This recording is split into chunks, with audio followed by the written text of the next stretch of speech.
Sa bisa ng warrant to arrest, matagumpay na naaresto ang isang wanted person ng mga otoridad dahil sa kaso nitong frustrated murder. Narito ang buong detalye ng balita mula kay Patrolwoman Maria Senyora Agbuya.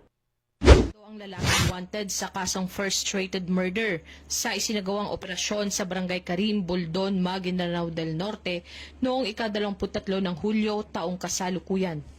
Kinilala ni Police Captain Elmar M. Elarcosa, officer in charge ng Buldon Municipal Police Station, ang suspect na si alias Dumo, magsasaka at residente ng naturang lugar.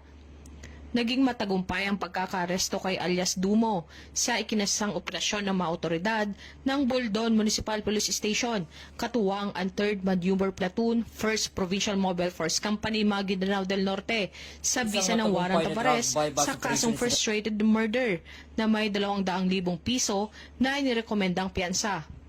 Patuloy ang pinaigting ng kampanya ng Pambansang Pulisya ng Pilipinas laban sa kriminalidad upang tiyakin ang kapayapaan at seguridad sa bawat komunidad sa ilalim ng layuning makamtan ng bagong Pilipinas na mapayapa, maunlad at makatarungan.